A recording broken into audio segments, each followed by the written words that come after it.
Eu sou ecologista. Naquele tempo, quando tu falava na questão ambiental, tu era louco, né? Palhaço, louco. Entende? A maioria das pessoas não entendia o que era, né? Era adorador de sapo, né? Tu falava em preservar um banhado, os caras ficavam loucos, mas o que tu quer com um banhado, né? Certo? Então era muito difícil, né? E tu era muito combativo, até pelo próprio regime militar, né? Que tu era tido assim como um subversivo, que tu era contra a ordem das coisas, né? Tu era contra o progresso. O ecologista primeiro era um cara mais assim aguerrido, ele continua sendo ainda. Porque olha as batalhas que o movimento ecológico tem. Hoje ele está mais assim, como é que está assim, mais... porque a bandeira da preservação do meio ambiente era uma coisa que era só dos ecologistas. Hoje, né, é de todos, né? Quando subo o rio, eu me lembro assim que, por incrível que pareça, né, fui eu que comecei essa porcaria toda aí, né? Eu sou o culpado por esse rio ainda ter esse pedaço do banhado que existe, né?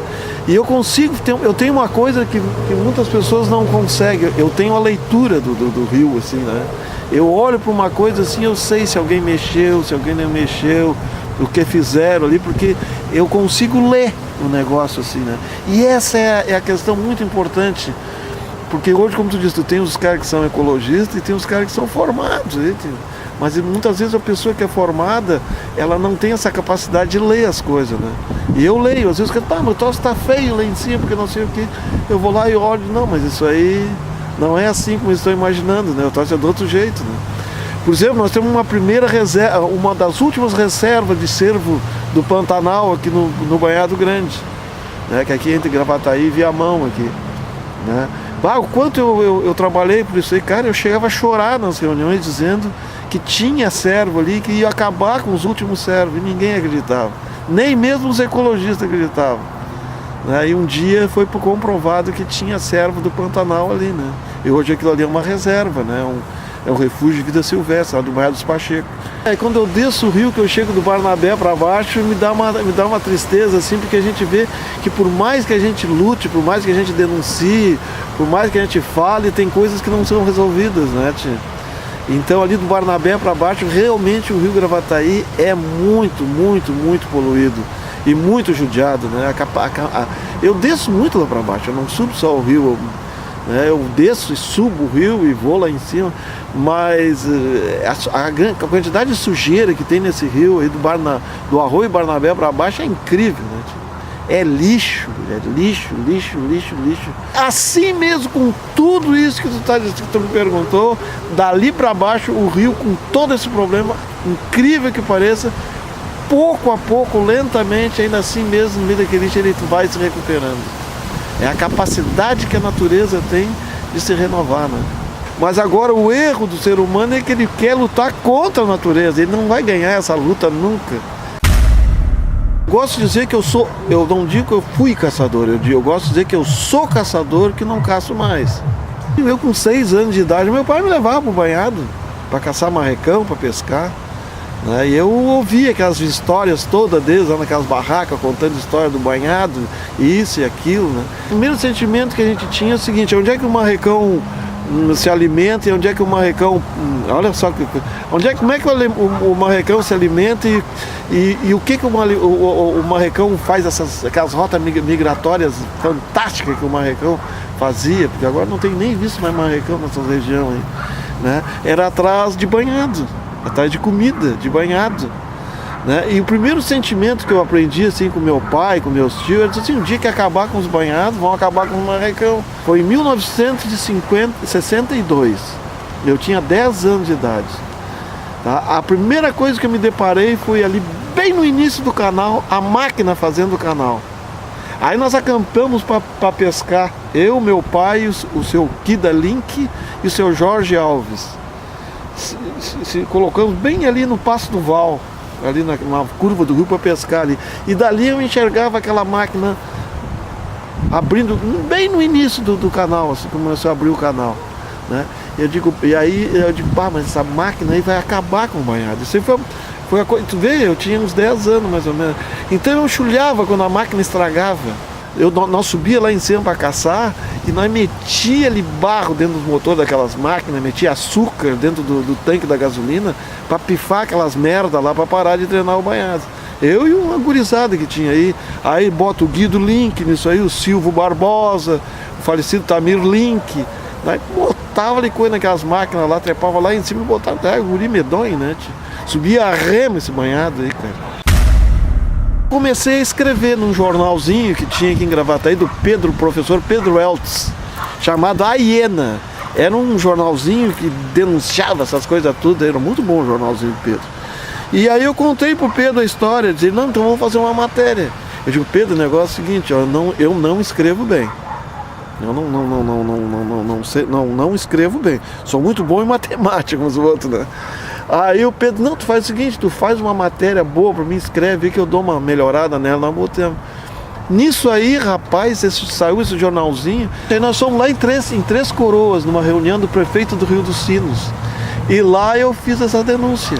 No outro dia estava a Rede Globo me entrevistando, eu e o seu Eli Correia, sobre a questão do banhado grande. Aí fomos lá no banhado, eu e o prefeito Eli Correia, e lá nós fizemos uma denúncia do banhado. O prefeito foi com nós lá, foi uma coisa muito importante, né? E aí denunciamos isso aí na Globo, passou no Brasil inteiro o troço, cara. Aí estourou a coisa, né? O Alceu Flores que deu a ideia de criar a PNVG. E aí no dia 14 de junho de 1979, é 14 ou 19, agora eu tô meio... assim, deu um branco aqui, ó. Uhum. Aí eu sei que nós fundamos ali uma reunião, que enchemos, que fundamos a PNVG. Nós fazíamos reunião todos os sábados. Era cheinho aquela sala da sogra dele, que nós reuníamos, na sogra. Era cheinho de gente ali. Fizemos depois um movimento fantástico, foi o primeiro encontro de debates sobre banhados no Rio Grande do Sul. E entregamos um documento para o ex-governador Jair Soares, onde veio gente até do Paraná falar sobre a importância dos banhados, né? Veio o pessoal da Federação de Caça do Rio Grande do Sul, veio a Fundação Zoobotânica e conseguiu mapear quase todos os banhados que ainda existiam no Rio Grande do Sul. Fizemos uma procissão ecológica, que foi a que precedeu tudo isso aí. 10 mil pessoas na beira do rio pedindo a preservação do rio Gravataí. Não podia fazer uma passeata, porque senão não levava laço, né? Porque naquele tempo não podia, entende? Eu mesmo já fui muitas vezes ameaçado, né? Não de morte, mas de tomar uma tunda bem grande lá em cima no banhado, né? Porque os caras eram tudo, né? Um regime militar. Aí não tivemos que fazer uma procissão ecológica. Aí fizemos um culto ecumênico, bem depois da caça e pesca. Olha só o que um caçador fez. Quando disseram para mim que eu ia ser presidente da PNVG, eu quase caí de costas. Como é que um caçador vai ser presidente da PNVG? Aí veio de Porto Alegre o Lutzenberg e o Augusto Carneiro explicar para mim que eu podia ser, porque nos Estados Unidos os caçadores se reuniram, criaram uma entidade e conseguiram preservar mais de 80% dos banhados, por causa de um ganso que era o motivo de caça lá.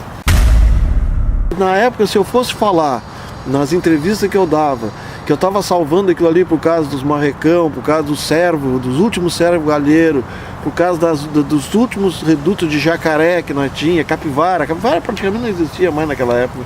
Eu não ia conseguir nada, mas eu não entrei por isso aí. Eu entrei por dizer o seguinte, ó, vai faltar água em Gravataí, não vai ter água. Se você secar o banhado, não vai ter água. E naquele tempo já não tinha água mesmo. E aí entrou a questão da barragem. Então, porque a barragem é o seguinte, ó, eu acho que a barragem já podia estar feita há muito tempo, tendo muito boa coisa. Mas a concepção de uma barragem é que isso aí assustava as pessoas. Porque geralmente o ecologista é contra a barragem, né? Porque exatamente a barragem cria muitos problemas. Então aí o que é que nós mudamos agora? Inclusive nesse trabalho está a proposta, não é uma barragem, é nós fazer várias pequenas barragens dentro do canal de drenagem e fazer o banhado correr pelo leito natural antigamente.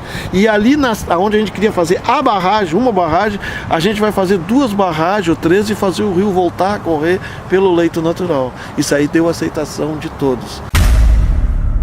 O governo é foda, né? Porque o governo, ele não faz... As coisas acontecem. Quando chega na hora de resolver e de fazer, o governo não faz, né? Ou não tem verbo, ou não tem isso, ou não tem aquilo, ou quer mais um estudo, ou quer mais alguma coisa. Hoje tratar com o arrozeiro, tratar com o industrial, hoje é a maior barbada que tem. Todo mundo quer, porque as pessoas... Qual é o industrial que não quer ter o rio Gravataí limpo? Tem bastante água no rio. Só a GM tira quase 200 litros de água por segundo para fabricar automóvel. Né? Entende? E assim vai, tu pode tirar ele por dentro. Os arrozeiros. Né? Os arrozeiros a gente já conseguiu trabalhar com eles de tal maneira. O problema não é o arrozeiro. O problema não é o arroz, o problema é o arrozeiro. Que a cabeça, muitos deles, né? Vê, mas esses nossos aqui da região que participam no Comitê Gravataí, que estão participando, nós temos um avanço muito grande com ele. O dia que fizer essas barragens, pequenas barragens na água, e recuperar o banhado e tal, vai mudar. Aí nós vamos administrar a quantidade, a abundância, não a miséria, porque quando chega no verão agora o canal de drenagem puxa a água todinha e nós ficamos brigando por cacaca. Aí todo mundo quer aquela aguinha que tem ali. A questão de nós ter ainda o banhado, uma parte, um terço do banhado lá preservado, e saber que o banhado está se recuperando, que está, é muito, muito importante, mas isso aí é um gado. Eu não acho que a luta da gente é uma luta inglória, mas de jeito nenhum.